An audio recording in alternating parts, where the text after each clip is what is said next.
গোলাম হচ্ছে এমন এক ব্যক্তি যে কোনো কিছুর মালিক না। গোলামে যদি টাকা পয়সা আয় করে সেটার মালিক হবে তার মুনিব। গোলাম কোনো টাকা পয়সা মালিক না, সে কৃতদাস। আমরা আল্লাহর গোলাম হব। এই গোলাম কিভাবে হওয়া যায়? গোলাম হওয়ার জন্য প্রকৃত গোলাম হওয়ার যে বিষয়টা সেটা হলো, মুসলমানরা যখন ধর্মযুদ্ধ করত, এই ধর্মযুদ্ধে মুসলমানদের হাতে যে সকল মুশরিক ইহুদি খ্রিস্টান বন্দী হতো, তাদের ব্যাপারে শরীয়তের 4টে হুকুম। এই বন্দীদেরকে হত্যা করা জায়েজ, এদেরকে গোলামে পরিণত করা জায়েজ, এদেরকে টাকার বিনিময়ে ছেড়ে দেওয়া জায়েজ, এদেরকে বিনা টাকায় সাধারণ ক্ষমা করা জায়েজ। এই 4টে বিধান রাখা আছে যুদ্ধবন্দীদের ব্যাপারে। কিন্তু এখন ধর্মযুদ্ধ নাই, কাজেটা আপনি কোথায় পাবেন? এখন পৃথিবীতে ধর্মযুদ্ধ নাই। তো এই জন্য আমরা গোলাম হব কিভাবে? আল্লাহ কোরআন পাকের সূরা তওবার 111 নম্বর আয়াতে আল্লাহ বলেন, ইন্নাল্লাহা আশতারা মিনাল মুমিনিনা আনফুসাহুম ওয়া আমওয়ালাহুম বিআন্নাল জান্নাহ।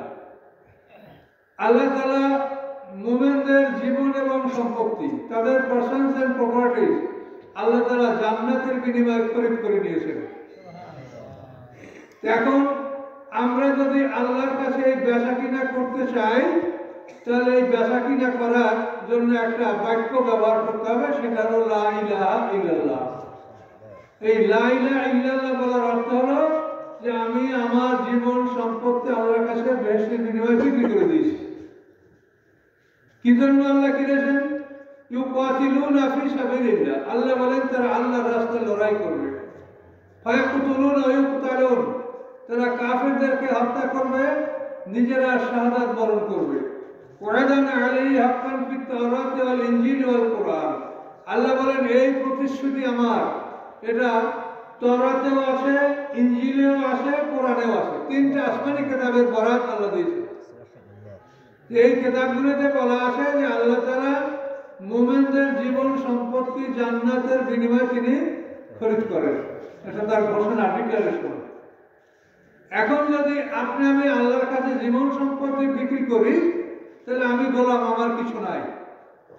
আমার কাছে যা আছে এটা আল্লাহ।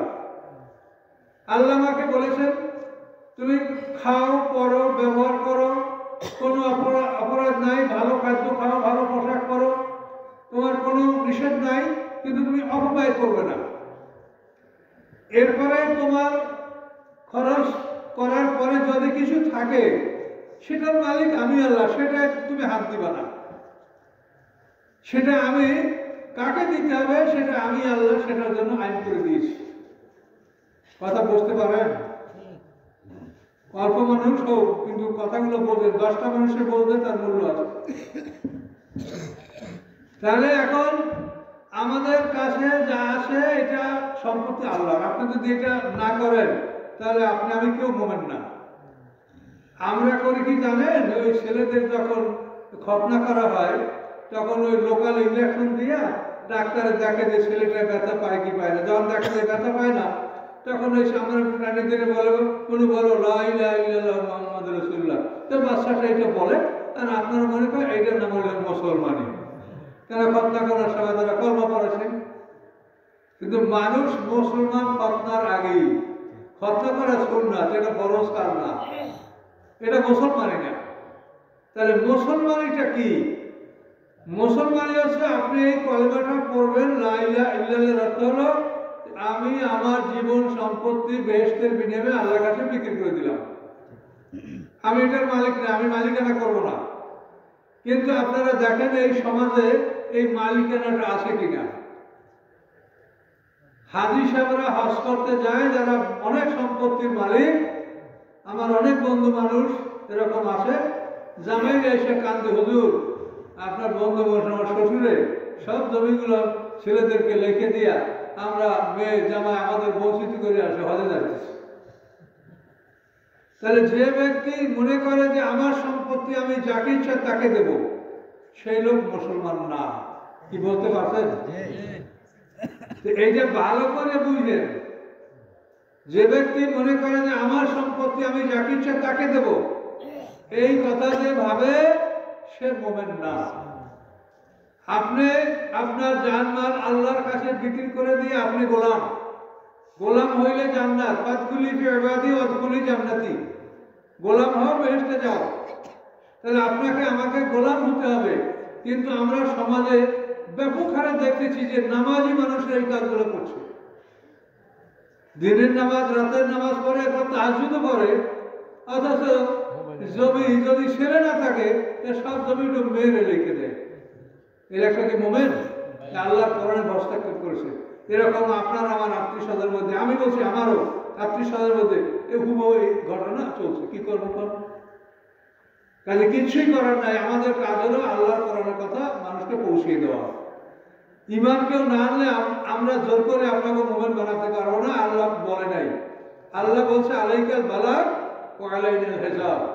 হে রাসূল, আপনার কর্তব্য দাওয়াত পৌঁছে দেন, আমি আল্লাহ হিসাব দিব। তা আমরা আপনাদেরকে জানাই দিলাম যে এইটা যদি আপনি করেন, যে আপনার মেয়ে আছে, ছেলে নাই, এখন মেয়েরা তো সব সম্পত্তি পাবে না।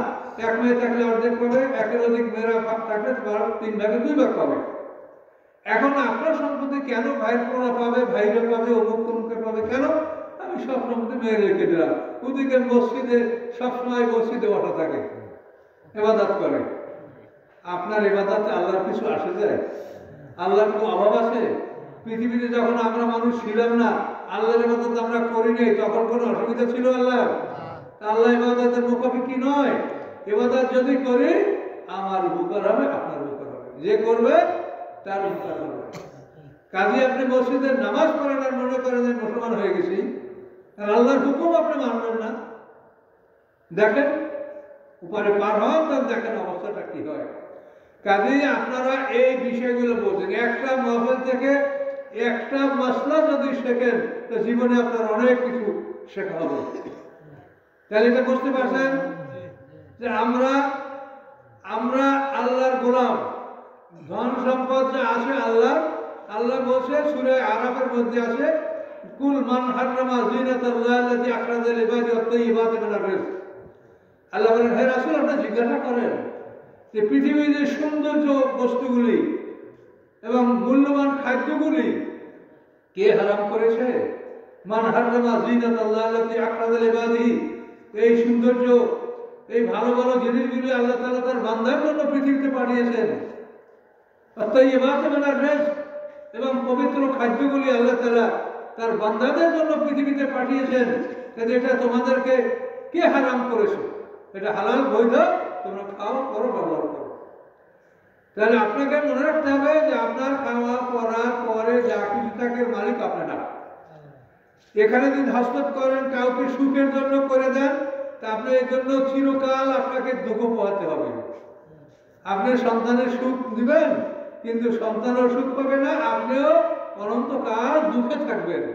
কাজে আল্লাহকে যদি বিশ্বাস করেন, পরকালকে যদি বিশ্বাস করেন, এই সমস্ত কাজে হাত দিয়ে দেন। আমি সেই হাসিয়াকে বলছি, আমার কাছে এই অঞ্চলে আমাদের আত্মীয় স্বজন অনেক বড় বড় ধনী মানুষ। আমি বলছি, হাজী সাহেব, মক্কা শরীফ না যাইয়া গঙ্গা স্নানে যান। মক্কা যাওয়ার আপনার কোনো প্রয়োজন নেই। অযথা ভিড় করবেন, মানুষের কষ্ট হবে, কি দরকার? আপনি আল্লাহর হুকুম মানেন না। আপনি আপনার সন্তানকে নিজে সুখে রাখবেন, আপনার ক্ষমতা আছে সুখে রাখা। এই জন্য এইসব বিষয়গুলো বুঝেন। তাহলে এখন বেহেশতে যাওয়ার জন্য কি হইতে হবে? আল্লাহর গোলাম হতে হবে। আল্লাহর গোলাম কিভাবে হবে? যে আপনি লা ইলাহা ইল্লাল্লাহ কালেমার মাধ্যমে আপনার জীবন সম্পত্তি আল্লাহর কাছে আপনি বিক্রি করে দেন, পরিষ্কার, যে আমি এর কিচ্ছু মালিক না। শোনেন, আপনারা কতখানি কি আমল করেন জানি না। আমাদের কথা যারা ইউটিউব ব্যবহার করেন তারা জানেন, সারা পৃথিবী ব্যাপী আমাদের কথা মানুষ শুনে, লক্ষ লক্ষ মানুষ শুনে। আমার সূরা ফাতিহার তাফসীরটা 2,40,000 মানুষ শুনছে। মোবাইলে চাপ দিয়ে দেখেন, আপনার মন দেখতে পাবেন। এরকম আমাদের কথা লক্ষ লক্ষ মানুষ শোনে পৃথিবীর, কিন্তু আমাদের কথা শোনে জ্ঞানীরা। ওই যারা কানসুপ করে গাড়ি চালায়, রিক্সা চালায়, আর হাল মোবাইল শোনে, তারা আমাদের কথা শোনে না। আমাদের কথা সারা পৃথিবীর জ্ঞানী মানুষের উপরে। আমেরিকায় হাজার হাজার শ্রোতা আছে আমার আল্লাহর রহমতে। তো যাই হোক, এগুলো আপনাদেরকে বলছি এজন্য যে আপনারা একটু শীতে মাহফিলে আসতে পারছেন না, এটা বড় পরিতাপের বিষয়। সুখ কতদিন করবেন? ল্যাবের মধ্যে ঢুকলে বাইরে হতে ইচ্ছা করে না, আমারও করে না, কিন্তু আপনাকে আমাকে কোথায় রাখা হবে? কোথায় থাকবেন? এই ল্যাবের মজা কত সময় আপনার আছে কি আপনি জানেন? ল্যাবের মজা। কাজে এই জন্য সতর্ক হন। মৃত্যুর পরে মানুষকে ইল্লিন অথবা সিজিনে রাখা হবে। আচ্ছা, এই বিষয়টা এখানে থাকলো। এখন আর একটা বিষয়, পৃথিবীতে যত মানুষ আছে এই মানুষ হলো দুদল। হাদিসে আছে ৭৩ দল, এই কথা ঠিক না। কোরআনে সূরা তাগাবুনে দেখেন, হুয়াল্লাযী খালাকাকুম ফামিনকুম কাফির ওয়া মিনকুম মুমিন। তাগাবুনের ২ নম্বর আয়াত। আল্লাহ বলেন, তিনি আল্লাহ, তিনি তোমাদেরকে সৃষ্টি করেছেন। তোমাদের প্রথম দলটা, বড় দলটা কাফের, দ্বিতীয় দলটা মুমিন। কোরআনে যদি একসঙ্গে ২-৩ একাধিক জিনিস উল্লেখ করা হয়, তো যেটা প্রথম উল্লেখ করা হয় সেইটা বড়। এখানে আল্লাহ বলছেন ফামিনকুম কাফির, তো কাফেরের দলটা বড়। আমিনকুম মুমিন, আর অন্য একটা দল তোমরা, সেটা হলো মুমিন। সমগ্র পৃথিবীর মানুষ ২ দল, মুমিন এবং কাফের। মরার পরে আপনাদের জায়গা ২টা, ইল্লিন এবং সিজিন। বিচারের পরে জায়গা ২টা, জান্নাত এবং জাহান্নাম। কি ঠিক না? ভুল আছে কিছু? তাহলে ভুল না থাকে তো আপনারা ৭৩ দ্বারা জীবনও বলবেন না। কেন এই ৭৩ দ্বার কোরআনগুলো বলে নাই? মানুষ হলো ২ দল, মুমিন এবং কাফের।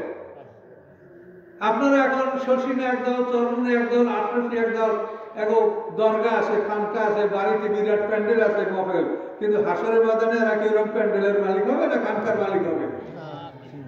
মুমিন কাফের, এর বাইরে কোনো মানুষ নেই। এই কথাগুলো ভালো করে বোঝেন। কোনো মানুষকে হিংসা করবেন না, বিদ্বেষ করবেন না। এখন যারা মুমিন তাদেরকে আল্লাহ পরীক্ষা করবেন, বিনা পরীক্ষা আল্লাহ তাআলা কাউকে জান্নাত দিবেন না। এবং এই পরীক্ষার সর্বশ্রেষ্ঠ পরীক্ষা ইব্রাহিম আলাইহিস সালামকে আল্লাহ করেছেন। ১৬ বছর বয়সে তিনি আত্মসমর্পণ করার পরে তাকে নমরুদের আগুনে নিক্ষেপ করা হয়েছে। ইব্রাহিম আলাইহিস সালাম সর্বশ্রেষ্ঠ পরীক্ষার সম্মুখীন হয়েছে। এই ইব্রাহিম আলাইহিস সালামকে আল্লাহ তাআলা ৯৯ বছর বয়সে একটা সন্তান দান করেছেন। এই সন্তান প্রসব করার কিছুকাল পরেই আল্লাহ বললেন, তুমি এই সন্তানকে তার মা সহ বনবাস দাও। ইব্রাহিম আলাইহিস সালাম সেই সিরিয়ার হেবরন শহরে বসবাস করতেন। সেখান থেকে মক্কা অঞ্চলে মা হাজেরা এবং ইসমাঈল আলাইহিস সালামকে সেখানে নির্বাসন দেওয়া হয়। এখন যেখানে জমজম কূপ, ওইখানে একটা বড় গাছ ছিল, ওখানে একটা সাইনবোর্ডও ছিল, দাওয়াহাতুল কোবরা, দাওয়াহা মানে বড় গাছ। ওইখানে একটা বড় গাছ ছিল। সেই গাছের তলায় ইব্রাহিম আলাইহিস সালাম তার বিবি হাজেরা এবং ইসমাঈল আলাইহিস সালামকে ওখানে তারা রেখে, ইসমাঈল আলাইহিস সালামকে মা হাজেরাকে রেখে ইব্রাহিম আলাইহিস সালাম যখন খাদ্য পানি যা ছিল তার কাছে দিয়ে দিলেন, মা হাজেরার কাছে বুঝিয়ে দিলেন। সাথে সাথে আল্লাহর পক্ষ থেকে আদেশ হলো, ইব্রাহিম তুমি সিরিয়ায় চলে যাও। এখন ইব্রাহিম আলাইহিস সালাম আল্লাহর কাছে সারেন্ডার করেছেন। ইব্রাহিম আলাইহিস সালাম সিরিয়া থেকে রওনা করলেন, এদিক উত্তর দিকে। মা হাজেরা তার কাপড়ের আঁচল ধরলেন, ওগো স্বামী, তুমি আমাকে কোথায় রেখে কোথায় চলে যাচ্ছ? কিন্তু ইব্রাহিম আলাইহিস সালাম কোনো কথার জবাব দিচ্ছেন না। এখন ওই বিবিও কাপড় ছাড়ছে না। তারপরে মা হাজেরা বলছে যে, আচ্ছা তুমি বলো, তুমি যা করলে এটা কি আল্লাহর হুকুমে করলে না নিজের ইচ্ছায় করলে? তখন ইব্রাহিম আলাইহিস সালাম বলেন যে আমি আল্লাহর হুকুমে করেছি। তখন মা হাজেরা তার কাপড় ছেড়ে দিলেন এবং বললেন, যদি আল্লাহ করে থাকে, আল্লাহ বলে থাকে, আমার স্বামীর উপর কোনো দাবি নেই, আপত্তি নেই। মা হাজেরা বাচ্চার কাছে বসলেন, কিন্তু খাদ্য পানি যখন ফুরিয়ে গেল, বুক শুকিয়ে গেছে, বুকে দুধ নাই, বাচ্চা বুকে দুধ পাচ্ছে না, চিৎকার করে কাঁদছে। তখন মা হাজেরা বসে থাকলেন না, তিনি চিন্তা করলেন যে কোথাও কোনো মানুষের খোঁজ পাওয়া যায় কিনা। তখন তিনি প্রথমে সাফা পাহাড়ে উঠলেন, যেটা কাবাগারের পূর্ব আসে প্রথম পাহাড় সাফা। সাফা পাহাড়ে উঠে নিজের ওড়না ঘুরালেন। ওগো, তোমরা আমাকে কেউ দেখতে পাচ্ছ? আমি একটা মহিলা, আমার বুকে একটা সন্তান, আমার সন্তানটা অনাহারে মারা যাচ্ছে, আমাকে একটু পানি দাও। চাদর ঘুরে ঘুরে ডাকলেন, কোনো আওয়াজ পাওয়া যাচ্ছে না। এরপর ওখান থেকে মারোয়া পাহাড়ে গেলেন, সেখানে এরকম চাদর ঘুরিয়ে ঘুরিয়ে চিৎকার করলেন, তোমরা আমাকে কেউ দেখতে পাচ্ছ? আমার বুকের সন্তানটা মারা যাচ্ছে, আমাকে একটু পানি দাও। কোনো আওয়াজ আসে না। তা আপনারা ছাপা মারা, আপনারা তো এখন ঘরে ঘরে হাজি আমাদের দেশে ইনশাআল্লাহ। এই ছাপা মারা দৌড়াবার সময় একটা জায়গায় দুইটা লাইট দেওয়া আছে না, জোরে দৌড়াইতে হবে। এটা কেন জানেন? এটার কারণ একটা আশ্চর্যজনক কারণ। এটা হলো মা হাজেরা সন্তানকে রেখে পাহাড়ে উঠেছে পানির খোঁজে। তো একদিকে ওই মানুষের ওড়না ঘুরাচ্ছে মানুষের সন্ধানের জন্য, আর একদিকে আর এক চোখ সন্তানের দিকে। কিন্তু মা হাজেরা যখন ওই দুই এবার থেকে ওপারে যাবে, তখন দুই পাহাড়ের মাঝখানে যে ঠালা জায়গাটা, নিচু জায়গা, ওইখানে গেলে সন্তান আর চোখে দেখা যায় না। তখন ওইখান থেকে উনি দৌড় দিতেন যে তাড়াতাড়ি করে উঠে আমি সন্তানকে দেখতে পাই। এই জন্য ওই জায়গাটা হাদিস আমরা জোরে দৌড়ে। তো এই মর্মান্তিক কাহিনী, আমি আপনাদেরকে যে অনেক কাহিনী বলতে পারবো বা বলবো সেটা আমার উদ্দেশ্য না। আমি স্বল্প কথা আপনাদেরকে কিছু জ্ঞান যাতে আপনারা লাভ করতে পারেন, আল্লাহ যদি তৌফিক দেন, আমি সেটা বলবো। তাহলে মানুষ হলো পৃথিবীর দুই দল, মুমিন এবং কাফের, এর বাইরে কোনো দল নাই। যে লা ইলাহা ইল্লাল্লাহ বলে সে মুমিন, আর এই কলমাকে যে অস্বীকার করে সে কাফের। কিন্তু লা ইলাহা ইল্লাল্লাহ বললেই যে হয়ে যাবে তা না, আল্লাহর এই কোরআনে যা আছে সম্পূর্ণ কোরআন মানতে হবে, এবং এই কোরআনের একটা আয়াতকে যদি কেউ অমান্য করে সে কাফের হবে। পুরো কোরআন মানতে হবে। এই কোরআনে যা আছে তা বেশিও না কমও না, যা প্রয়োজন তাই আছে, এবং সম্পূর্ণ কোরআন আমাদেরকে মানতে হবে। এই বিষয়গুলি আমরা ভালো করে বোঝার চেষ্টা করব। কথা বলতে পারছেন? আলেমদের সম্পর্কে কোরআনে যে কথা আসে সে কথা আমরা পাবলিককে বলি না, কিন্তু পাবলিককে যদি আমরা না বলে আমাদের মৃত্যু হয় তাহলে আমরা কাছে আসামি হব। তার কারণ আল্লাহ কোরআন থেকে বলেছেন, ইয়া আইয়ুহার রাসূল বাল্লিগ, হে রাসূল আপনি তাবলীগ করুন। কি তাবলীগ করবেন? মা উনজিলা ইলাইকা মির রাব্বিক, আপনার রবের পক্ষ থেকে আপনার প্রতি যা নাযিল হয়েছে এটা আপনি তাবলীগ করেন। তাবলীগ করা ফরজ, কিন্তু কি তাবলীগ করবেন সেটা আল্লাহ বলে দিয়েছে। আল্লাহর পক্ষ থেকে যা নাযিল হয়েছে এইটা তাবলীগ করা ফরজ। কিন্তু আপনারা যারা তাবলীগ করেন তারা কি এই বই তাবলীগ করেন? আমি তাবলীগওয়ালাদেরকে, আমাকে ভারতের, সারা পৃথিবীর লোক তো ইনশাআল্লাহ আমাদের আছে, ভারতের এক লোক বলে, হুজুর আপনার আলোচনা আমরা শুনি, ভালো লাগে, কিন্তু আপনি তাবলীগের সমালোচনা করেন। আমি বলেছি যে আমি সমালোচনা করি না, তাদের জন্য আমি কল্যাণকর কথা বলেছি। আমি তাবলীগ জামাতকে বলেছি যে আপনারা যে কাকরাইল থেকে দলগুলি পাঠান, আপনারা 30টা দলকে 30 পারা কোরআন ভাগ করে দিয়ে দেন। কি 30টা দলকে 30 পারা কোরআন ভাগ করে দেন, এবং বলেন যে 40 দিনে তোমরা এক একটা দল এক এক পারা কোরআনের তাফসীর সমস্ত মানুষকে শুনে আসবা। কি সম্ভব কিনা বলেন? কিন্তু তারা কি করে? বরং আরো কোরআন যাতে মানুষের না শুনতে পারে, কোরআনের মধ্যে ছেলে নিজেরা পাশে যাইয়া আর একটা আলাদা বলতেছে, নিজের প্রবলেম ওঠে গেছে। আপনি জানি রাখেন, লেবাস আপনার যাই হোক, হাসরের বাজারে সবাই ল্যাংটা উঠবেন, লেবাস নিয়ে কেউ উঠবে না, উঠবে সব উলঙ্গ, সব এক বয়সের, কেউ কাউকে সমালোচনা করবে, মা খাদিজা, ফাতেমা, এগুলো ভুল বক্তব্য। সবাই ল্যাংটা, সবাই ছোট, কে কাকে সমালোচনা করবে? তাহলে এই লেবাস পোশাক নিয়ে আমরা কেউ হাসরের বাজারে উঠবো না। হাসরের বাজারে ওঠার পরে কে কোন পোশাকের আমরা যোগ্য সেই পোশাক আমাদেরকে মাঠে দেওয়া হবে। 70 বছর পরে আল্লাহ বিশাল মাঠে আসবেন, এর মধ্যে আমাদেরকে পোশাক দেওয়া হবে, হাউজে কাউসারের পানি পান করার ব্যবস্থা হবে, এইসব কিছু হবে। হাসরের ময়দানে সবাই আমরা ছোট্ট এবং উলঙ্গ উঠবো, কিন্তু একটা ব্যতিক্রম, আদম হওয়া এই দুইটা লোক ছোট্ট উলঙ্গ উঠবে না, এরা উঠবে পোশাক পরা অবস্থায় বড় দুটো মানুষ, নারী পুরুষ। তার কারণ এটা দলিল কোরআন। কোরআন পাক আল্লাহ বলেন, কামা বাদাকুম তাউদুন, তোমাদেরকে প্রথমবার যেভাবে সৃষ্টি করা হয়েছে দ্বিতীয়বার তোমাদেরকে ওইভাবেই সৃষ্টি করা হবে। আদম হওয়া কি ছোটবেলায় ল্যাংটা জন্মিছে? এই জন্য আদম হওয়া যেভাবে বড় একটা পূর্ণাঙ্গ মানুষ, বয়স্ক মানুষ, যুবক যুবতী, ঠিক ওইভাবে আদম হওয়া যুবক যুবতী হাসরের ময়দানে উঠবেন। আর আমরা যেহেতু দুনিয়াতে ছোট্ট উলঙ্গ ভূমিষ্ঠ হয়েছি, আমরা সবাই ছোট্ট উলঙ্গ আমরা ভূমিষ্ঠ হব। কোরআনের আয়াত, কামা বাদাকুম তাউদুন, আল্লাহ বলেন যেভাবে তোমাদেরকে প্রথমবার সৃষ্টি করা হয়েছে দ্বিতীয়বার তোমাদেরকে ওভাবেই সৃষ্টি করা হবে। তো সম্মানিত সুধী মণ্ডলী, এইসব কথাগুলো আপনারা ভালো করে বোঝেন। এই কোরআন 23 বছর বসে নাজিল হয়েছে। আমরা আপনাকে একদিন দুই দিনে কি বলতে পারবো? তবে আমরা জরুরি কিছু কথা বলবো যেটা আমল করতে পারলে আপনাদের লাভ হবে। সমাজের ভয়ঙ্কর অবস্থাগুলি সেটা হলো, আমি যে কথা বলতেছি সেটা এই কোরআন, ইয়া ইয়া রাসূলু বাল্লিগ, ইয়া ইয়া রাসূলু বাল্লিগ মা উনজিলা ইলাইকা মির রাব্বিক, আপনার রবের পক্ষ থেকে যা অবতীর্ণ সেটা আপনি প্রচার করুন। ওয়াইল্লাম তাফাল, যদি না করেন, এই যদি না করার জায়গায় বলা হয়েছে যে কোরআনে একটা আয়াত যদি আপনি তাফসীর করতে, ব্যাখ্যা করতে আপনি বাকি রাখেন, তাহলে আমা বাল্লাগতা রিসালাতাহু, আল্লাহ বলেন তাহলে তুমি আল্লাহর রিসালাত তাবলীগ তুমি করো না। একটা আয়াত বাদ থাকলেও আমি আলেম সমাজকে বলেছি যে আপনারা যারা মসজিদে ইমামতি করেন, জুমার দিনে খুতবা দেন, জুমার দিনে যদি এক রুকু কোরআনের তাফসীর আপনি খুতবায় বলেন, তাহলে আপনি এক বছরে 52 সপ্তাহ, এক বছরে 52 রুকু আপনার তাফসীর হয়ে যাবে। তাহলে 10 বছরে কত হবে? 520 রুকু, তাই না?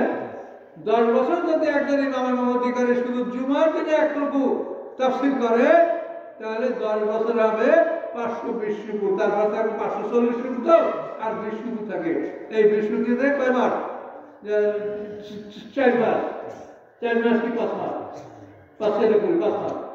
তাহলে 10 বছর 5 মাস একজন ইমাম যদি এক রুকু করে কোরআনের তাফসীর করে, তাহলে 10 বছর 5 মাসের মধ্যে এই পুরো কোরআন শরীফের তাফসীর করা শেষ হবে। আমি বলছি যে আপনারা যারা আলেম, 100 আলেমের মধ্যে একজনে বলেন যে আমি এই কোরআন, আমি এই মসজিদে 30-40 বছর মধ্যে ইমামতি করি, আপনি কোরআন প্রথম হতে শেষ পর্যন্ত মানুষকে শুনাইছেন, বলেন? তাহলে এটা তো ফরজ তরক করা। আপনারা তো জামা কাটো, খুব ত্রুটি, দাড়ি কাটো, জামা কাটো, পাটি কাটো, এগুলো তো আপনারা খুব সজাগ, কিন্তু এটা যে ফরজ, এটা সম্বন্ধে খবর নিয়েছেন? এটা বলতে পারবেন যে এটা ফরজ না? তাহলে আপনারা এইসব বিষয়ে সতর্ক থাকেন, এইসব বিষয়ে সতর্ক থাকেন। পুরা কোরআন প্রচার করা ফরজ, কিন্তু আলেমরা তা করছে না। আয়াত একটা পড়িয়া তারপর শুরু করে সারা দুনিয়ার ওয়াজ, সারা দুনিয়া মানে একেবারে ঘোলাটে করে ফেলে। যাদের কাছে আমার বলার মতো সময় সুযোগ হয়, তো স্বাভাবিক হয় না, তাহলে আমরা প্রধান বক্তা থাকলে আমরা থাকি শেষে, আর ওনারা প্রথমে ওয়াজ করে চলে যায়। যদি কেউ থাকে বা পাই, বলে যে আপনারা কোরআন থেকে বলেন না কেন? তো হুজুর, আমাদের মনে সাহসী হয় না যে কোরআন থেকে বললে মানুষ শুনবে, এইটা আমরা বিশ্বাসই করতে পারি, আমাদের মনে সাহস হয় না, এই জন্য আমরা কোরআন থেকে বলি না। এই অবস্থা বলেন তো।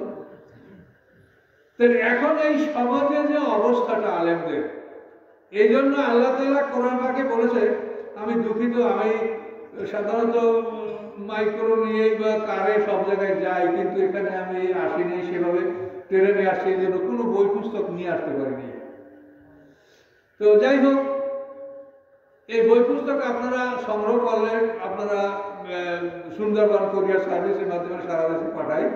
আমাদের এলাকার বই পুস্তক আপনাদের পড়া জরুরি, এটা পড়লেই বুঝতে পারবেন যে জরুরি।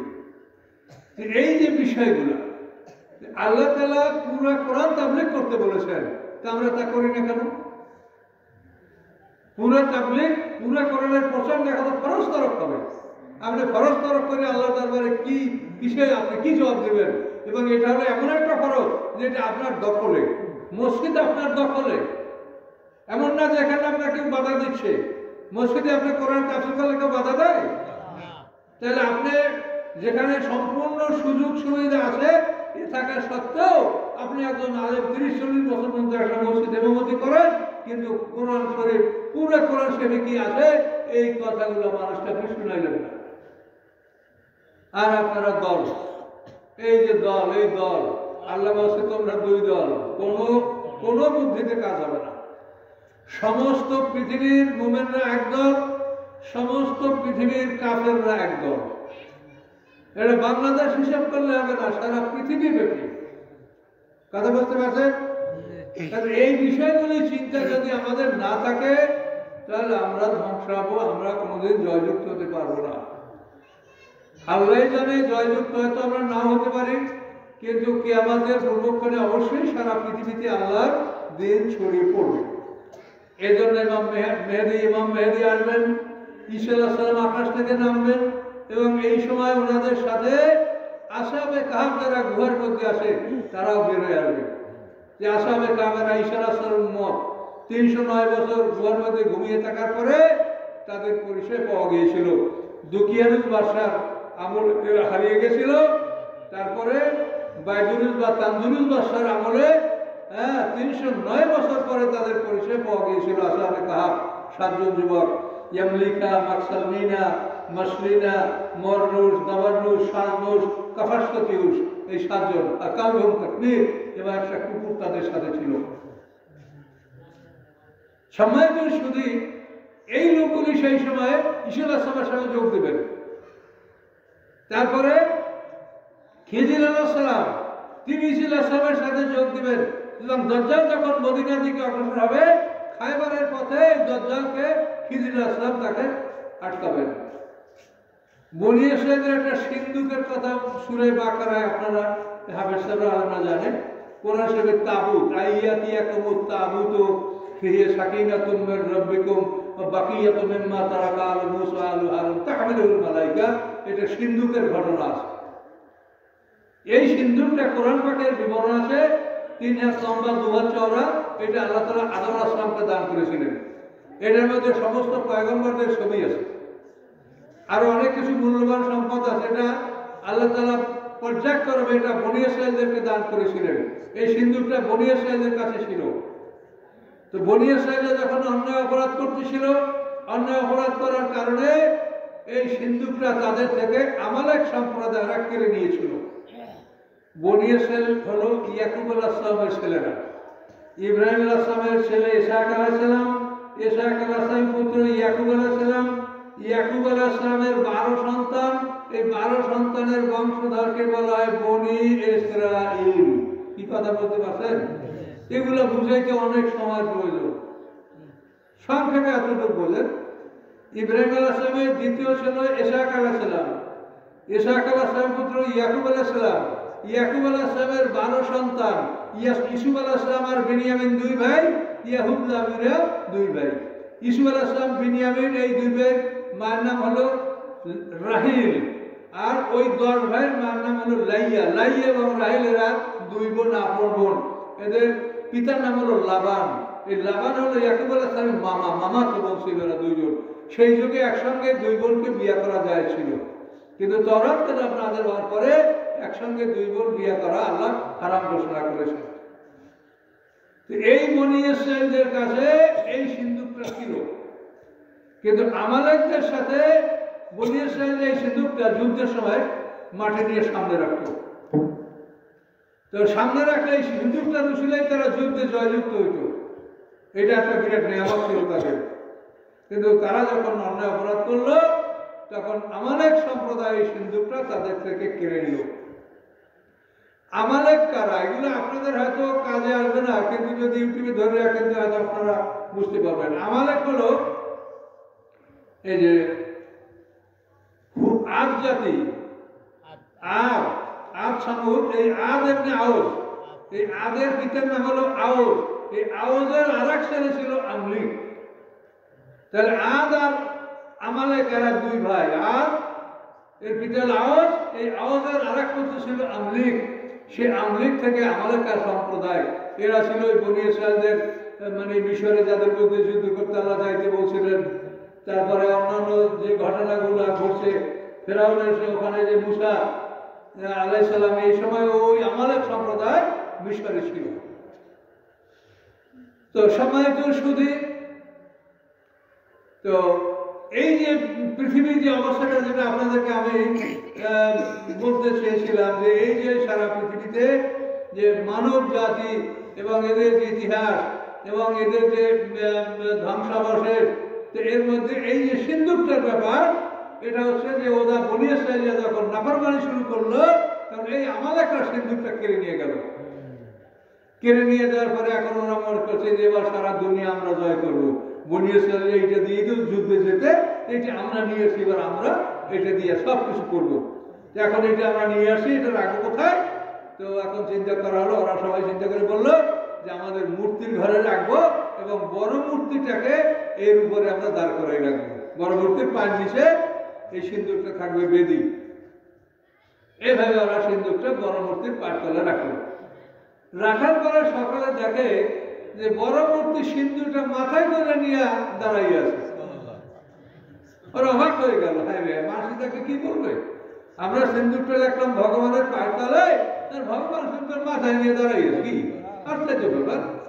তারপর ওরা সিন্দুক নামাইয়া, তারপর সিন্দুক আবার ওই ভগবানের পায়ের সাথে লোহা মারছে, লোহা মারিয়া তারপরে সিন্দুকের সাথে ভগবানের পায়ে লোহা মারি আটকাই রাখছে যে এইভাবে যেন ঘটতে না পারে। পরের দিন আগে দেখে যে ভগবানের হাত পাও কাটা পড়ে গেছে এবং সিন্দুক তার উপরে। তখন ওরা অবাক হয়ে গেল যে যদি মানুষ দেখে তো আমাদের ইজ্জত তো থাকবে না, আমরা কি করবো? তাহলে আমরা একটা কাজ করি, আমরা এই সিন্দুকটা একটা গ্রামে দূরে নিয়ে রাখি। তো একটা গ্রামে দূরে নিয়ে যখন সিন্দুক রাখছে, তখন সেই সিন্দুক রাখার পরে সেই গ্রামে মহামারী শুরু হয়ে গেছে। মানুষ খালি মরতেছে মহামারী। তারা চিৎকার করে বলছে হটাও হটাও, আমরা মরে গেলাম, হটাও।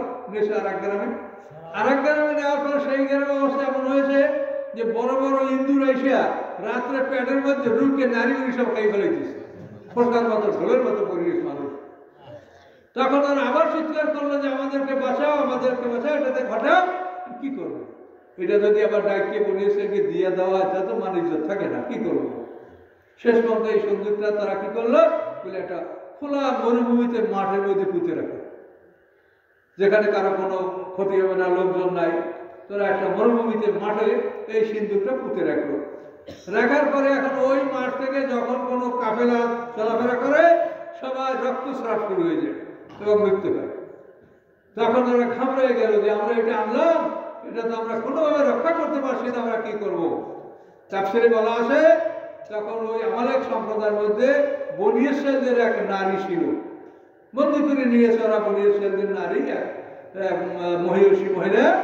সেই মহিলা বলে যে দেখো তোমরা এটাকে রক্ষা করতে পারবে না, আমি তোমাদেরকে পরামর্শ দিচ্ছি, তোমরা যদি বাঁচতে চাও আমার পরামর্শ শোনো। কি বলেন? তো বললো যে দুইটা বলদ দ্বারা একটা গরুর গাড়ি সাজাও, গরুর গাড়ি সাজিয়ে ওই গরুর গাড়িতে সিন্দুকটা তুলে দিয়া ওই বলদ সহ ওই জঙ্গলে ঢুকে দাও, তারপর যেথায় শেষ সেটাই বলদ গরুতে নিয়ে যায়। এইভাবে সেই মহিলার পরামর্শে এই বনী ইসরায়েলের সেই সিন্দুক করা বলদের গরুর গাড়িতে সওয়ার করাইয়া এটাকে জঙ্গলের মধ্যে পাঠায় দিল এবং এইভাবে সিন্দুক হারিয়ে গেল, আর এই সিন্দুকের কোনো খোঁজ নাই। এইভাবে বহু বছর পার হয়ে গেল। পার হয়ে যাওয়ার পরে দাউদ আলাইহিস সালাম যখন যুবক, জালুত বাদশার সাথে যখন বনী ইসরায়েলের যুদ্ধ হবে, কতলা দাউদ ও জালুত আসলে বকরার মধ্যে ঘটনা আছে। হ্যাঁ, এই জালুত বাদশার মধ্যে যখন যুদ্ধ করা হবে, এই যুদ্ধের জন্য যখন এরা প্রস্তুত হয়েছিল, তখন আল্লাহ তাআলা ইন্নাল্লাহ কাদ বাআসা লাকুম তালুতা মালিকান, আল্লাহ তাআলা তালুতকে বাদশা নির্বাচিত করলেন। এখন ওরা তালুতকে বাদশা মানে না, কেন তালুত ছিল বিনিয়ামিনের বংশধর, ইসমাঈল আলাইহিস সালামের ভাইয়ের বংশধর, আর ওরা হলো ইহুদাদের বংশধর। ওরা বলে আমরা রাজা হব, একে আমরা মানি না, তালুতকে মানি না। তখন আল্লাহ তাআলা বলেন যে তোমরা যারা রাজা হইতে চাও তারা খোলা মাঠে বসো। বসার পরে তোমাদের যে সিন্দুক বহুদিন আগে হারিয়ে গেছে, তোমরা জানো না, খোঁজ খবর তার কিছুই। ফেরেশতারা ওই সিন্দুক গ্রহণ করে নিয়ে যার সামনে রাখবে সে তোমাদের রাজি হবে, তোমরা মানবা? তাহলে অবশ্যই মানবো। তখন ওরা এরকম খোলা মাঠে বসলো, তখন ফেরেশতারা এই সিন্দুক নিয়ে তালুতের সামনে রাখলেন। ইন্নাল্লাহ কাদ বাআসা তালুতা মালিকান, এই তালুত তাদের বাদশা হলো এবং এই তালুতের নেতৃত্বে তারা এই যুদ্ধ করেছিল। পয়গম্বর ছিল হিজকিল আলাইহিস সালাম, হিজকিল না শামুবিল, পয়গম্বর ছিলেন শামুবিল আলাইহিস সালাম। তো এইভাবে কোরআনে অনেক কিছু জানার আছে, বলার আছে, কিন্তু এই সিন্দুকের কথা কেন বললাম? এই সিন্দুক এখন কোথায়? এখন আর কোনো খোঁজ নাই। ওই সিন্দুকে গিয়ে কি আছে তাও কোরআনে বলা আছে। বাকিয়াত মিম্মা তারাকা আলু মুসা আলু হারুন তাহমিলুহুল মালায়েকা। বাকিয়াত মিম্মা তারাকা আলু মুসা আলু হারুন, মুসার পরিবার, হারুন আলাইহিস সালামের পরিবারের অবশিষ্ট কিছু, মুসা আলাইহিস সালামের লাঠি, হারুন আলাইহিস সালামের জামা, এইভাবে ইব্রাহিম আলাইহিস সালামের জান্নাতি জামা, এইভাবে বিশেষ কিছু জিনিস ওই সিন্ধুকের মধ্যে আসে। এখন ওই সিন্ধুক পৃথিবীতে আছে। ঈসা আলাইহিস সালামকে এই সিন্ধুক আল্লাহ তাআলা ফিরিয়ে দেবেন। ঈসা আলাইহিস সালাম বলে ইসরায়েলের নবী, তাকে এই সিন্ধুক ফিরিয়ে দেওয়া হবে। এই সিন্ধুক নিয়ে ঈসা আলাইহিস সালাম যুদ্ধ করবেন এবং এই যুদ্ধে ইহুদি খ্রিস্টানরা পরাজিত হবে, সারা পৃথিবীতে ইসলামের বিজয় হবে ইনশাআল্লাহ। তো এই সিন্ধুক কোথায় আসে এখন, এটা আমরা তাফসীরে অনুসন্ধান করে যত দেখেছি, যেটা তাবারিয়া সমুদ্রের মধ্যে এটা আসে। আল্লাহ তাআলা ঈসা আলাইহিস সালামকে এই সিন্ধুক ফিরিয়ে দেবেন এবং এই সিন্ধুক সামনে নিয়ে ঈসা আলাইহিস সালাম, খিদর আলাইহিস সালামকে নিয়ে, তারপরে আসহাবে কাহফকে নিয়ে, এইসব লোক নিয়ে যখন ঈসা আলাইহিস সালাম যুদ্ধের মাঠে যাবেন, তখন ইহুদি খ্রিস্টানরা সেই যুদ্ধে পরাজিত হবে। গণতন্ত্রের মাধ্যমে কোনোদিন ইসলাম কায়েম হবে না। গণতন্ত্র হলো মেজরিটি, আর ইসলাম কোনোদিন মেজরিটি হবে না। আল্লাহ কোরআন পাকে বহু আয়াতে বলেছেন, আমা আকসারুন নাসি আলা ওয়ারাসতাবে মুমিনিন। সূরা ইউসুফের আল্লাহ তাআলা সম্ভবত 3 নম্বর আয়াতে বলেছেন, আমা আকসারুন নাসি আলা ওয়ারাসতাবে মুমিনিন।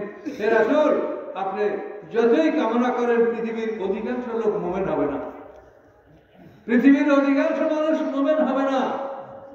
কাজে এই জন্য কোনোদিন মেজরিটিতে ইসলাম কায়েম হবে না। ইসলাম কায়েম হবে কিভাবে? আল্লাহ সেটা কোরআন পাকে বলে দিয়েছেন, কাম মিন ফিয়াতিন কালিলাতিন গালাবাত ফিয়াতান কাসীরাতান বিইذনিল্লাহ। আল্লাহ বলেন, বহু ছোট ছোট দল বড় দলের উপরে জয়যুক্ত হয়েছে। টাইমটা দেখেন তো কত।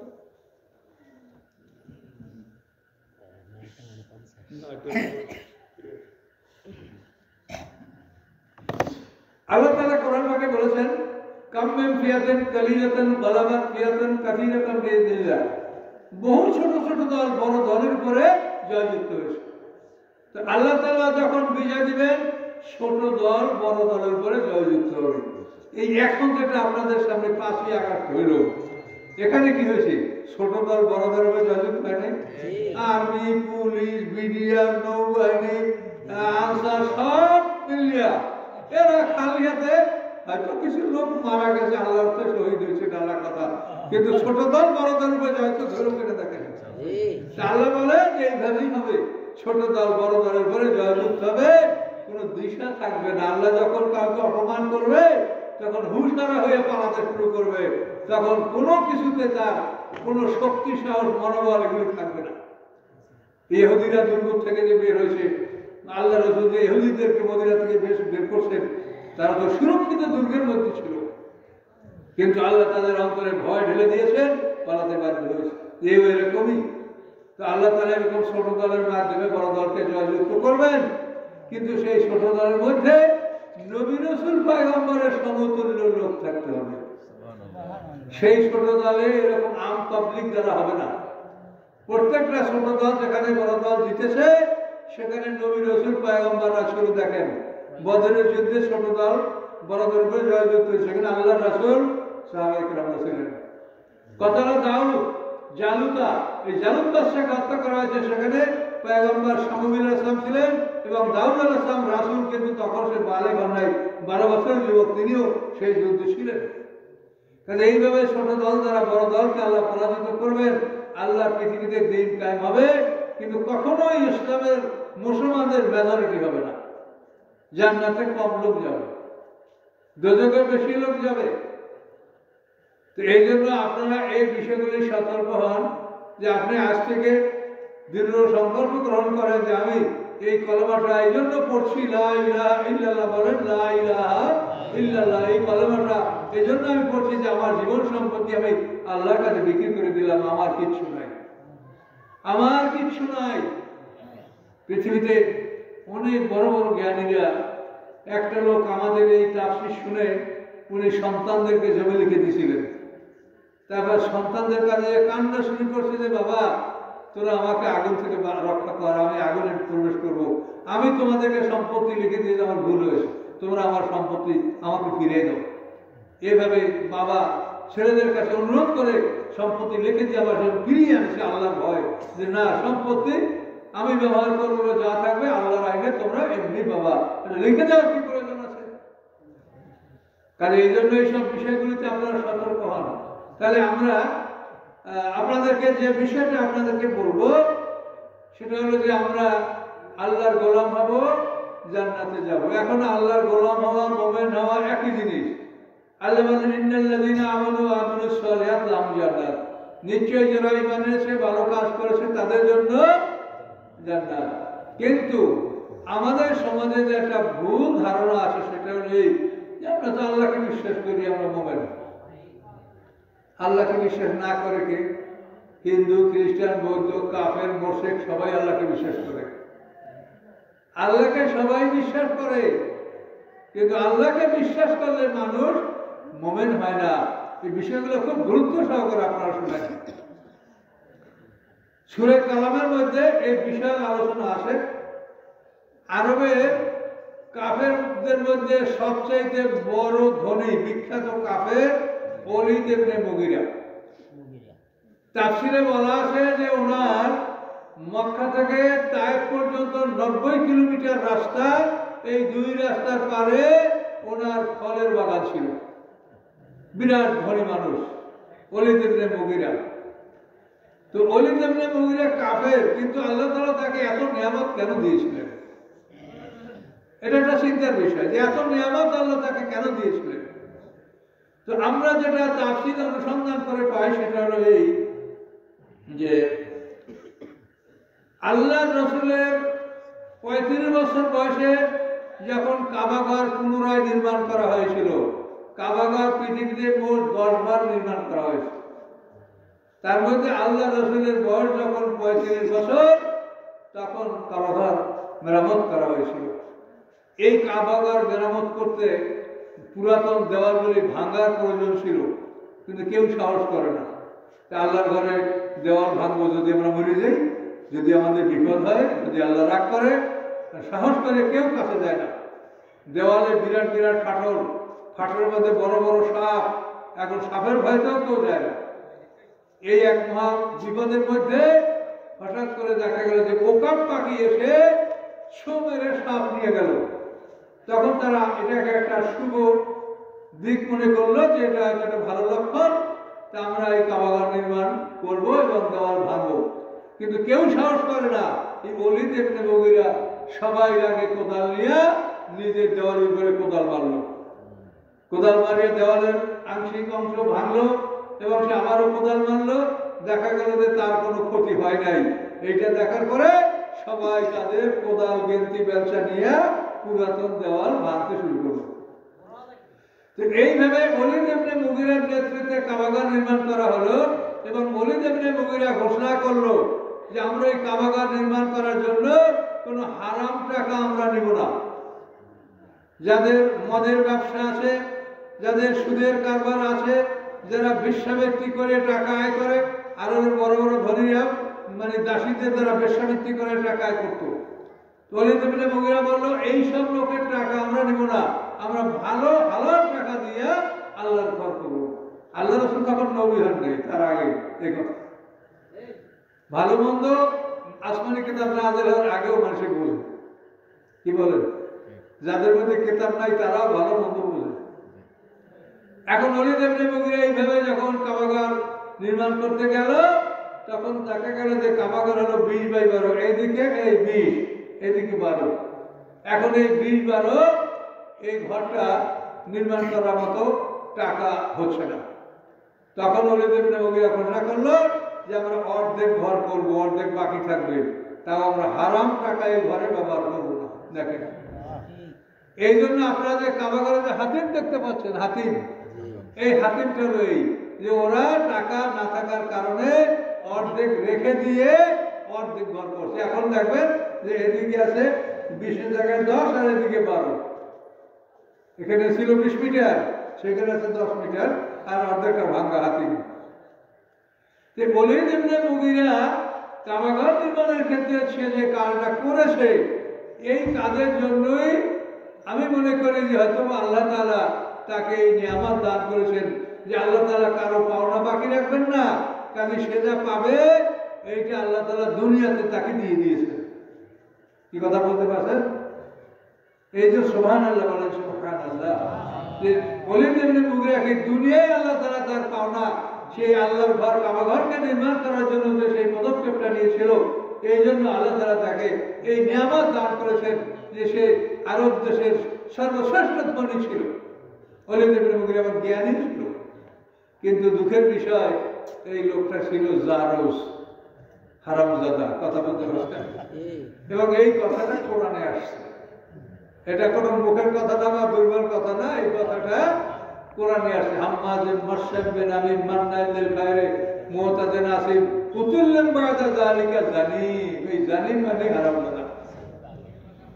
তো এই লোকটার ব্যাপারে আল্লাহ তাআলা কোরআন পাকে এমন একটা কথা নাযিল করলেন, আরব দেশে সেই সময় জিনার ব্যাপক প্রচলন ছিল, এরকম অবৈধ সন্তান বহু ছিল বা আছে, কিন্তু আল্লাহ তাআলা কাউকে না বলে ওকে বললেন কেন? এটার পিছনে একটা কারণ আছে। এখান থেকে আমরা দুইটা জিনিস জানতে পারবো। ওকে কেন আল্লাহ হারামজাদা বললেন তাও জানতে পারবেন, এবং আল্লাহকে বিশ্বাস করলে মানুষ মুমিন হয় না তাও জানতে পারবেন। ওলিদ ইবনে মুগিরা জ্ঞানী মানুষ ছিল। সূরা নাহলের আয়াত, ইন্নাল্লাহা ইয়া'মুরু বিল আদলি ওয়াল ইহসান ওয়া ইতা'i যিল কুরবা ওয়া ইয়ানহা আনিল ফাহশাই ওয়াল মুনকারি ওয়া ইয়া'iদুকুম লা'আল্লাকুম তাযাক্কারুন। সূরা নাহল সম্ভবত 90 নম্বর আয়াত। সূরা নাহলের এই আয়াতে, এই আয়াতটা যখন ওলিদ ইবনে মুগিরা শুনলো, শোনার পরে সে অস্থির হয়ে গেল। সে জাতির কাছে এসে বলল যে আমি এমন কিছু কথা শুনেছি যে এইরকম কথা জীবনে আমি আগে কোনোদিন শুনিনি। এখন সবাই বলে যে আপনি এটা কোথায় পেলেন, কার কাছে শুনলেন? তখন উনি ওলিদ ইবনে মুগিরা বলে যে আমি এটা শুনছি মুহাম্মদ সাল্লাল্লাহু আলাইহি ওয়াসাল্লামের মুখ থেকে। তখন ওরা মানে খুবই অসন্তুষ্ট হয়ে গেল যে মুহাম্মদ সাল্লাল্লাহু আলাইহি ওয়াসাল্লাম আমাদের শত্রু, আপনি তার কাছে এই কথা শুনলেন, আর কোনো মানুষ পেলেন না। খুবই দুঃখিত। কারণ উনি যে সবার বড় নেতা, ওনার বিরুদ্ধে ওরা সমালোচনা করবে তাও করতে পারে না। ওরা তাড়াতাড়ি আবু জাহেলের কাছে গেছে।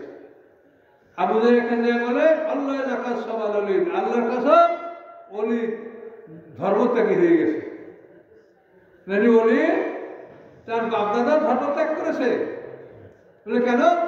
বলে সে মুহাম্মদ সাল্লাল্লাহু আলাইহি ওয়াসাল্লামের পক্ষে কথা বলছে। আবু জাহেল বলে তোরা থাম, আমি দেখব। তো আবু জাহেল আসলো ওলিদের কাছে, এসে খুব একেবারে বিষণ্ণ মেলানকোলিক, খুব দুঃখিত, মানে বিষণ্ণ অবস্থায় পড়ছে। এখন ওলিদ বলে এই ভাতে যা, তো কি হয়েছে? তুই এত চিন্তিত কেন, এত দুঃখিত কেন গেছে? হায় শাশা, আর কি হবে, আমরা সবাই আপনার খেদমতে নিয়োজিত, আপনাকে আমরা সব ধরনের সহযোগিতা করছি, আপনাকে আমরা সব ধরনের হেল্প করছি, কিন্তু আপনি নাকি মুহাম্মদ সাল্লাল্লাহু আলাইহি ওয়াসাল্লামের বাড়িতে গিয়েছিলেন এবং তার বাড়িতে আপনি খাদ্য খেয়েছেন এবং আপনি তার প্রশংসা করছেন। এটা শোনা বলি দাঁড়িয়ে গেছে, এই তোরা জানিস না যে আমি আরবের শ্রেষ্ঠ ধনী? মুহাম্মদ আমাকে কি খাওয়াবে? ওর সঙ্গী সাথীরই তো না খেয়ে থাকে। হায় চাচা, যদি আপনি এটা না করে থাকেন, আপনি যদি মুহাম্মদ সাল্লাল্লাহু আলাইহি ওয়াসাল্লাম থেকে টাকা গ্রহণ না করে থাকেন, তার খাদ্য না খাই থাকেন, তা আপনি তার পক্ষে কথা বললেন কেন? ও আমি তার পক্ষে কথা বলছি, এটা আমার অপরাধ। তখন ওলিদ বলল, আচ্ছা তোরা আমার কথা জবাব দে, তোরা মুহাম্মদ সাল্লাল্লাহু আলাইহি ওয়াসাল্লামকে পাগল বলো। আচ্ছা বলো তো, পাগলে যা করে সেদিকে মুহাম্মদ সাল্লাল্লাহু আলাইহি ওয়াসাল্লাম করে? পাগলে ময়লা কাপড় পরে, মানুষকে মারধর করে, পচা গান্দা খায়, এরকম পাগলে যা করে মুহাম্মদ সাল্লাল্লাহু আলাইহি ওয়াসাল্লাম কি তা করে? আল্লাহুম্মা লা। এটা আরবি তাফসীর থেকে বলছি। এখন জনতা জবাব দিল কি? আল্লাহুম্মা লা, হে আল্লাহ না।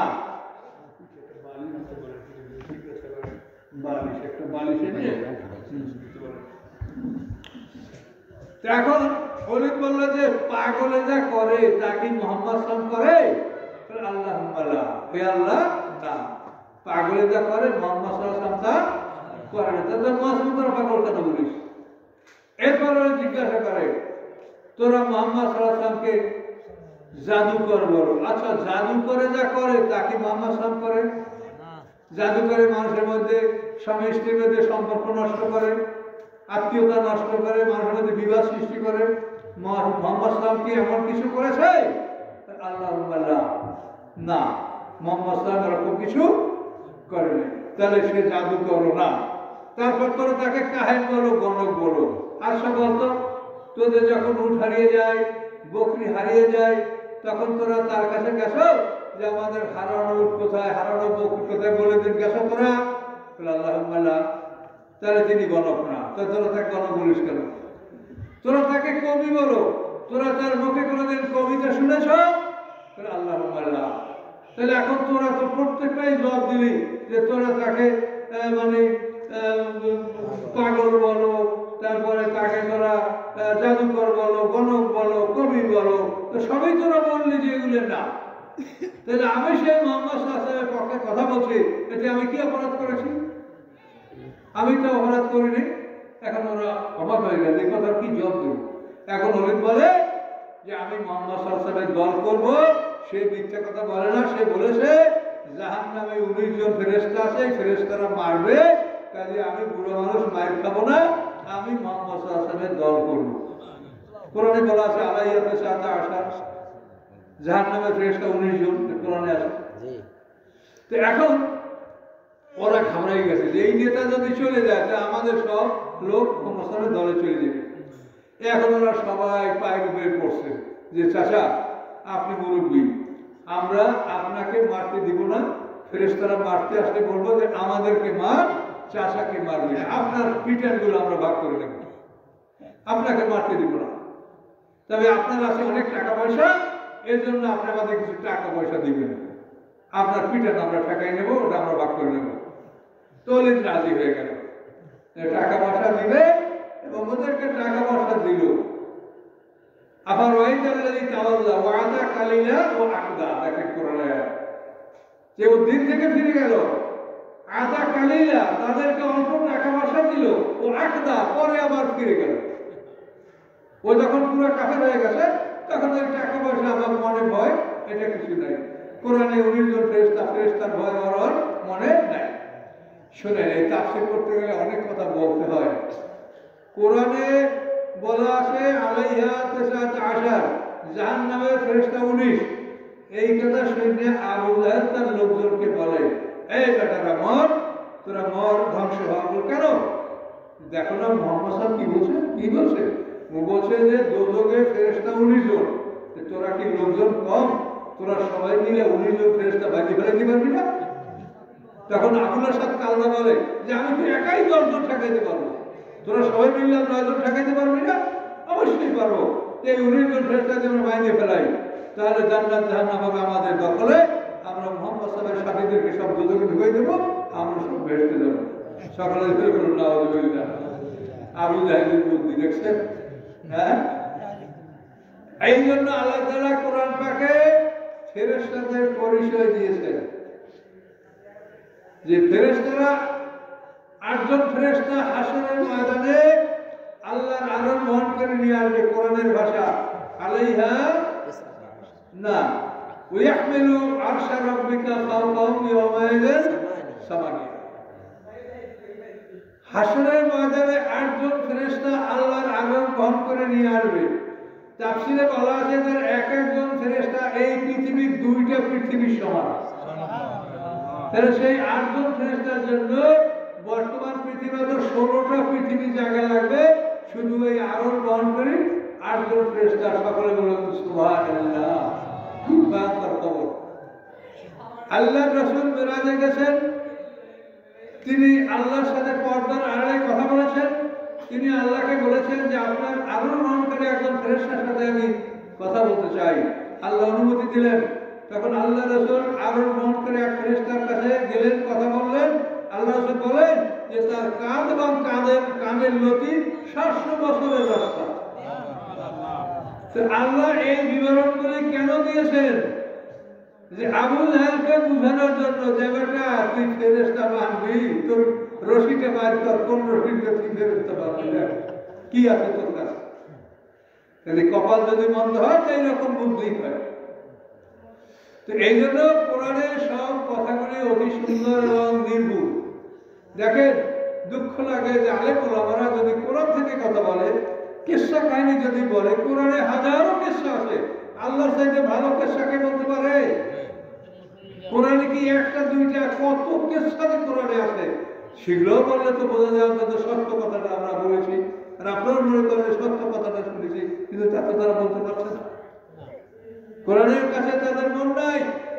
কাজে এই জন্য আমি আলেম সমাজকে বারবার সতর্ক করছি।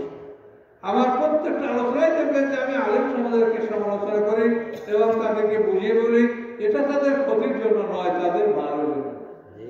এটা ভালোর জন্য যে আপনারা বোঝেন, যে আপনারা পথে আসেন, পুরো কোরআনটা মানুষকে শোনায় যে কোরআনে আল্লাহ কি বলেছে।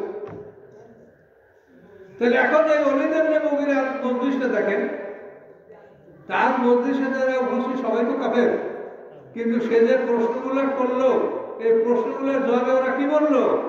আল্লাহ আল্লাহ। কি বলেন? কি বলছে?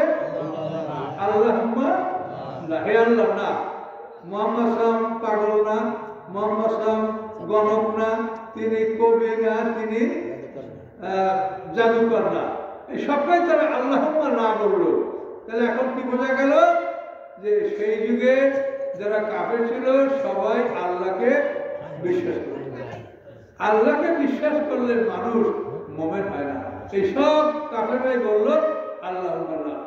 আর ওলীদ ইবনে মুগীরা এই শর্তে যে ওদেরকে টাকা দিবে, ওরা তার পিটান ভাগ করে নেবে। এই জন্য কোরআনে বলা আছে কি আল্লাহ, আপনি কি দেখেছেন তাকে যে দিন থেকে ফিরে গেল, ও আতা কালিনা, এবং সামান্য কিছু অর্থ করে তাদেরকে দিল, ও আকাদা, পরে আবার তা বন্ধ করে দিল।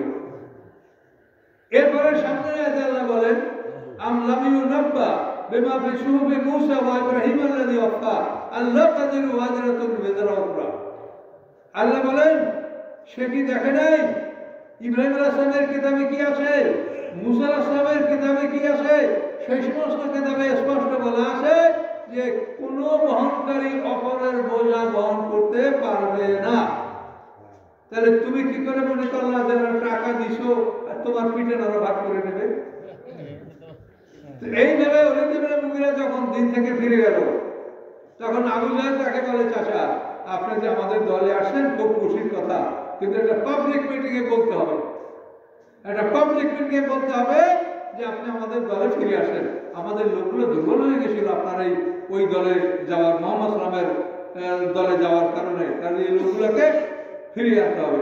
কি মজলিস ডাকুন, মজলিসে আপনি বলবেন যে আমাদের বাপ দাদা ধর্ম ভালো, মুহাম্মদ সাল্লাম ভুল, এটা পূর্ববর্তীদের ইতিহাস কাহিনী ইত্যাদি, এটা আপনি বলবেন। ওলীদ রাজি হয়ে গেল, আবু জাহেল সভা ডাকলো। এই সভায় ওলীদ ইবনে মুগীরা বলল কি সুম্মা নাযারা ফাকাদ্দারা ফাকুতিলা কাইফা কাদ্দার। এই কোরআন শরীফে সব বলা আছে যে সে নিজে চিন্তা ভাবনা করিয়া যেগুলো জাদু ছাড়া কিছু না, যেগুলো একের পর এক এই জাদুগুলি আসতেছে এগুলো জাদু। এইভাবে ওলীদ ইবনে মুগীরা যখন কোরআনের বিরুদ্ধে, মুহাম্মদ সাল্লাল্লাহু বিরুদ্ধে মন্তব্য করলো, তখন আল্লাহ তাআলা তার রহস্যটা ফাঁস করে দিলেন যে ও হারামজাদা, হাম্মাস, মানুষকে তিরস্কার করে, মাসলাম্বে নামে চুগলখুরি করে, উতুল্লেন কর্মের হাসি, মান্নানের খায়রে, ভালো কাজে বাধা দেয়, মোটা দেয়, সীমালঙ্ঘনকারী, উতুল্লেন কর্মের হাসি ও বাধা জালিকা জানেন, এত ভিন্ন ও হারামজাদা। আর এই আয়াত যখন নাযিল হয়েছে, আপনারা তো বুঝেন না, আরবের লোক তো মাতৃভাষা আরবি, সবাই মাথাটা নুয়ে ফেলল, হায় হায় আমাদের এত বড় নেতাটা হারামজাদা। কেমন হলো কথাটা? আরবের লোকেরা তাদের দাবি ছিল লাউলা নুজিলা হাযাল কুরআন আলা রাজুলিন মিনাল কারিয়াতাইনি আযীম। তারা বলেছিল যে এই দুইটা বড় নেতা, উরওয়া ইবনে মাসউদ, ওলীদ ইবনে মুগীরা, এই দুইটা নেতার কোন একটা নেতার উপরে কোরআন কেন নাযিল হলো না?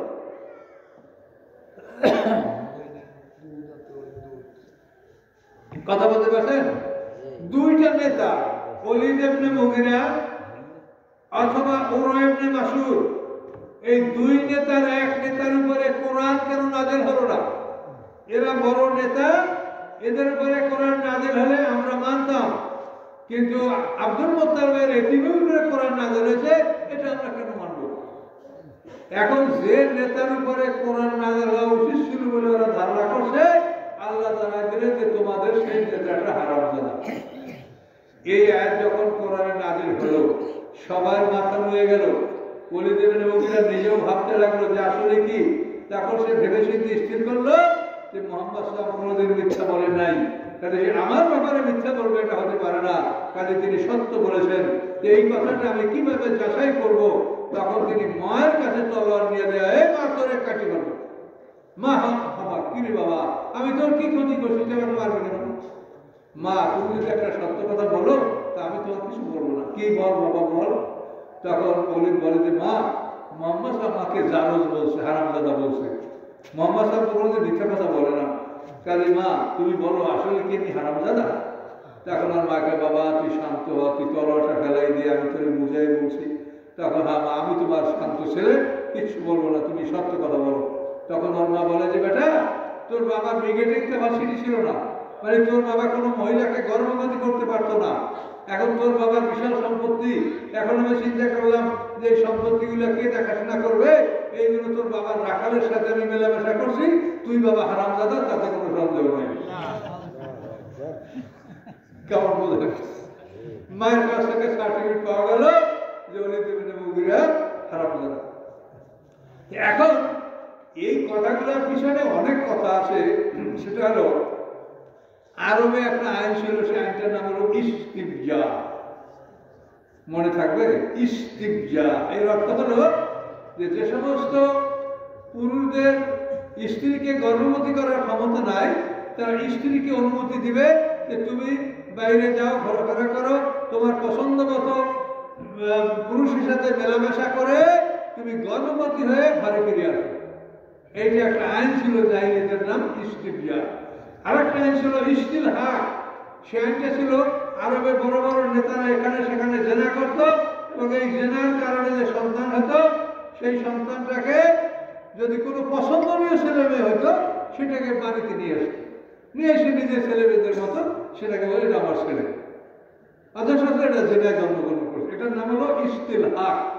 এই আইনগুলি ইসলাম আসার পরে রয়ে ফিরে গেছে। এগুলি ইসলাম আসার পরে এগুলি কি বাতিল ঘোষণা করে দেওয়া হয়েছে। তাহলে এখন আপনি দেখেন যে এইখানে আপনি ওলীদ ইবনে মুগীরার বন্ধু সেখানে জানতে পারলেন যে এরা সমস্ত অবিশ্বাসীদের আল্লাহকে বিশ্বাস করে। আল্লাহকে বিশ্বাস করলে মানুষ মুমিন হয় না। মুমিন কিসে হয় সেটা আমি আগেই বলছি আপনাকে, যে আপনার জীবন সম্পত্তি আল্লাহর কাছে বিক্রি করতে হবে, তাহলে আপনি মুমিন হবেন। কিন্তু আপনি লাইনে লেলা বললেন, এই কারণে আপনি মুমিন হবেন না। এই জিনিসটা আপনাকে ভালো করে বুঝতে হবে। আপনারা এখানে যারা আছেন, অধিকাংশ বয়স্ক মানুষ, আবার যারা ছোট আছেন, সবাই বিবাহ অনুষ্ঠান সম্বন্ধে জানেন যে ছেলে যদি বলে কবুল তো বিয়ে হয়ে যায়, তাই না? কবুল বললে বিয়া। তো এখন আপনারা এখানে বসে কবুল কবুল করেন দেয়, আপনাদের কারো বিয়ে হয় নাকি? তসবিলিয়া 100 লক্ষ বার করেন কবুল কবুল কবুল কবুল, কি বিয়ে হবে? তো ওখানে বিয়ে হলো একবারে, আর এখানে আপনি 100 লক্ষ বার কবুল করলে বিয়ে হয় না কেন? এটার কারণ হলো যে ওইখানে যে কবুল বলা হয়েছে সেখানে দুইটা পক্ষ আছে, ছেলের পক্ষ, মেয়ের পক্ষ। কাজে এক পক্ষ থেকে প্রস্তাব আসে, অন্য পক্ষ যদি সেটাকে স্বীকার করে নেয় তাহলে একবার কবুল করলে হবে বিয়া। আর যদি দুইটা পক্ষ না থাকে, আপনি একা কবুল কবুল করলে তাতে কোনোদিন বিয়া হবে না। তো এখানেও যে আপনার লা ইলাহা ইল্লাল্লাহ বলবেন, দুইটা পক্ষ আছে, আল্লাহ এবং বান্দা। এই দুইটা পক্ষের মধ্যে আপনাকে একটা সম্পর্ক, যে আল্লাহর কাছে আপনি জীবন সম্পত্তি বিক্রি করবেন কি না। যদি করেন একবার লা ইলাহা ইল্লাল্লাহ বলেন, সাথে সাথে আপনার জীবন সম্পত্তির মালিক আল্লাহ, আপনি জান্নাতের মালিক। বলুন সুবহানাল্লাহ। কি বুঝতে পারছেন? এইভাবে আপনাকে ঈমান আনতে হবে। এইভাবে ঈমান আনতে পারলে আপনি জান্নাতি হবেন। এই জন্য এই বিষয়গুলি আমাদের কোরআন থেকে বলতে হবে। পরিতাপের বিষয় যে আমাদের সমাজে মাহফিল কম হয় না, প্রতিদিন কানে মাইকের আওয়াজ ভেসে আসে, মাহফিল মাহফিল। কিন্তু সেগুলিতে আপনারা কি শোনেন সেটা আপনারাই ভালো জানেন। ভালো গান, গজল, সুর, এই সমস্ত কাহিনী, এগুলি আমরা ম্যাক্সিমাম আলেমদেরকে বলতে দেখি। কাজে এই জন্য আমাদের পরিবর্তন আনা উচিত। একমাত্র কোরআন যেখানে নির্ভুল কথা আছে, বিশুদ্ধ কথা আছে, এই কোরআনের কথাগুলি আমাদের বলা ফরজ। এটা আলেমদের জন্য এই কথাগুলি প্রচার করা ফরজ। কাজে এই কথাগুলি যেন তারা প্রচার করেন। আর আপনারাও যেন ওই গান শোনা, এটা যেন ওই ধর্মের নামে, যেমন বিধর্মীদের ধর্মের নামে গান বাজনা কি, তাই না? বিধর্মীদের ধর্মীয় অনুষ্ঠান কি? গান বাজনা। তা আমরা আমাদের এই ধর্মীয় অনুষ্ঠান কি গান বাজনায় পরিণত হবে? যে আপনারা সুর খুঁজেন, কাজে এখানে সুরের অন্বেষণ, সুর খোঁজা হবে না। এখানে আপনারা আল্লাহর কোরআন যা বলেছে সেই কথাগুলো আপনারা ভালো করে বোঝার চেষ্টা করবেন। সম্মানিত সুদী, আর একটা কথা বলি, আমি কথা শেষ করবো। সেটা হলো যে রাসূলকে বিশ্বাস করলেও মানুষ মুমিন হয় না। আবু জাহেল আর ওলীদ ইবনে মুগীরা দুজনে হজ করে। আবু জাহেল এবং ওলীদ ইবনে মুগীরা একই বংশের লোক। এরা দুইজনে একসঙ্গে হজ করতেছে।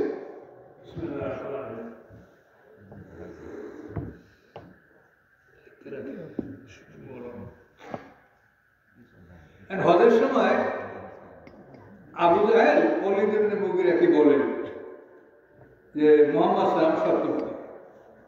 ওলীদ বলেন, না তুই এসব কথা বাদ দে, এগুলো বাদ দে।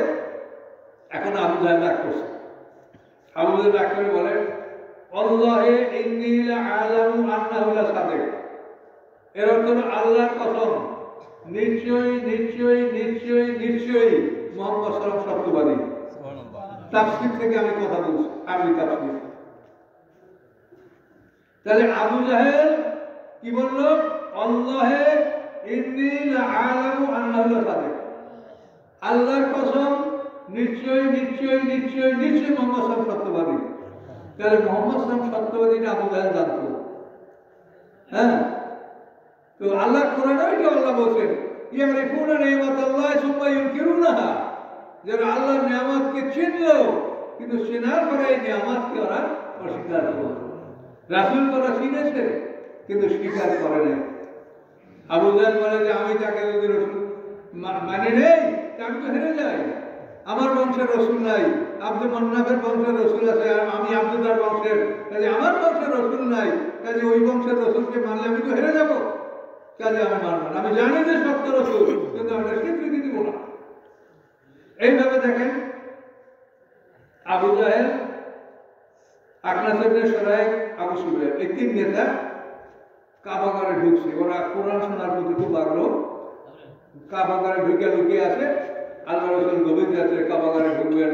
সে সময় তো আল্লাহ রাসূল প্রথম জীবনে রাতের অর্ধেক বা তার বেশি বা কিছু কম সূরা মুজাম্মিলে যেটা আসে, গভীর রাত পর্যন্ত আল্লাহ রাসূল গভীর রাত থেকে শেষ রাত পর্যন্ত তিনি কোরআন তেলাওয়াত করছেন তাহাজ্জুদ নামাজের মধ্যে। তো ওরা কোরআন শোনার জন্য কাবাগারে ঢুকছে। আবু জাহেল, আকনাস ইবনে শুরাইক, আবু সুফিয়ান। তো ঢুকছে তিনজন আলাদা, কেউ সাথে কারো দেখা নাই। ভোরে যখন বের হয়েছে তার তিনজনের সাথে দেখা, একে অপরকে দেখা যায়, কিরে তুই কোথায় ছিলি, তুই কোথায় ছিলি। এখন হাসাহাসি করে, আসলে তাহলে আমরা তিনজন এক জায়গায় ছিলাম। হ্যাঁ, এক জায়গায় ছিলাম। দেখো আর আমরা এই কাজ করবো না, এই যা হয়েছে ভুল হয়েছে, আর আমরা এই কাজ করবো না। আল্লাহর নামে কসম করো যে আমরা আর কোরআন শুনতে আসবো না। গেল আল্লাহর নামে কসম করে। যাওয়ার পরে পরের রাত্রে যখন ঘুমানোর সময় আসলো, এখন ঘুম আসে না। মনে বলে যে ওরা যখন বলছে আল্লাহর কসম তো ওরা আসবে না, আমি একটু যাই। এটা আবু জাহেল মনে করলো, আবু সুফিয়ানও মনে করলো যে ওরা কেউ আসবে না, আমি একটু যাই। এইভাবে করে করে তিনজন ঢুকছে। আবার সারা রাত কোরআন শোনার পরে যখন ভোরে ভোরে বের হয়েছে, তিন নেতার সাথে দেখা। তার হাসাহাসি করে বলে, এই আমি ভাবি তুই আসবি না, তুই আসলি কেন? বলে তো আমি মনে করছিলাম তুই আসবি না, তো তুই আসলি কেন? এই করে হাসাহাসি করে যে আল্লাহর নামে কঠিন কসম করো যে আমরা আর কোরআন শুনতে আসবো না। পরের রাত্র ওরা আবারই ঘুম আসে না, মনে কাজে একটু শেষবারের মতো শুনি, ওরা কেউ আসবে না, আমি একটা যাই। এই মনে করে ওরা আবারও তিনজন ঢুকছে। ঢোকার পরে আজকে যখন কারাগার থেকে বের হয়েছে, কেউ কারোর সাথে কোনো কথা না বলে তিনজন আপন আপন বাড়ি রেখে যাচ্ছে আর নিজেকে খালি গালি দিচ্ছে। আল্লাহ নামে কসম করে তারপরও সেই কাজ করলাম, তাহলে আমি কি? এইভাবে ওরা বাড়িতে ফিরে গেল। যাওয়ার পরে আপনার সামনে সরাই এক লাঠি নিয়ে আবু সুফিয়ানের কাছে হারিয়ে গেল। আবু সুফিয়ান, আবু হানজালা। আবু সুফিয়ানের একটা ছেলের নাম ছিল হানজালা, বদরের যুদ্ধে মারা গেছে। আর উহুদের যুদ্ধে যে হানজালা মারা গেছে সেই হানজালার পিতার নাম হলো আবু আমের রাহেব। এই আবু হানজালা আবু সুফিয়ানকে বললো কি যে শোন, শুনবি না শুনবি করে 3 দিন কোরআন শুনেছিস, কি বুঝেছিস বল? তো তুইও তো শুনছিস, তুই বল। তার ঝগড়া লেগে গেছে।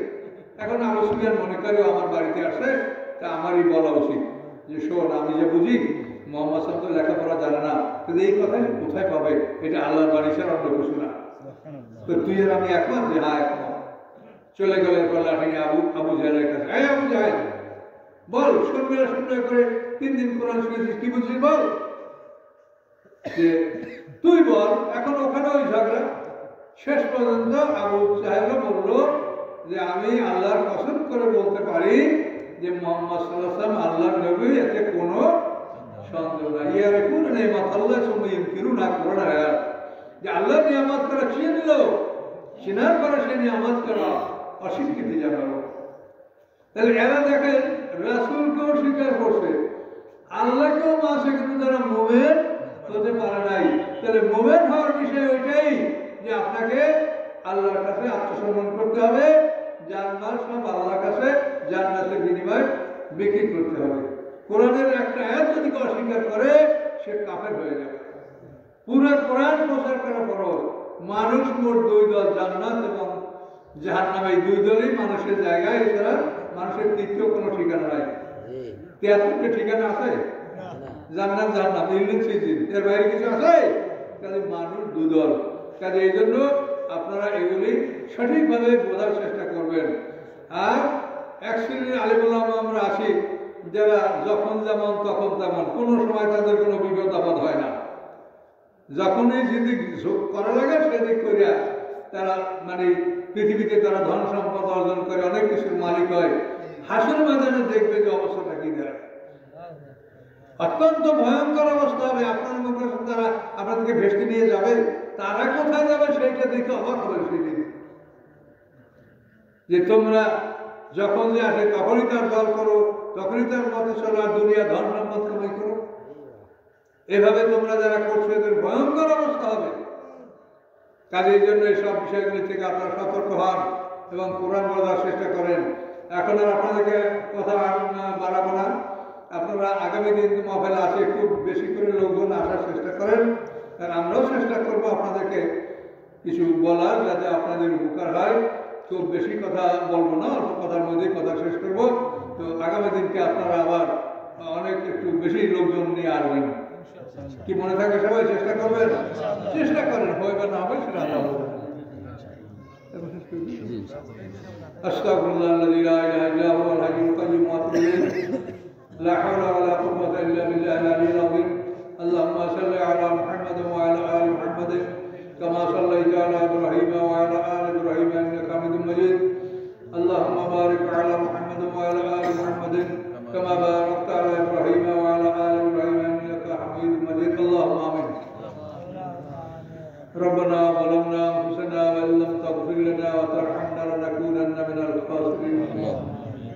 ربنا لا تزغ قلوبنا بعد إذ هديتنا وهب لنا من لدنك رحمة إنك أنت الوهاب. ربنا أفرغ علينا صبرا وتوفنا مسلمين. ربنا أفرغ علينا صبرا وثبت أقدامنا وانصرنا على القوم الكافرين. سبحان ربك رب العزة عما يصفون وسلام على المرسلين والحمد لله رب العالمين. السلام عليكم.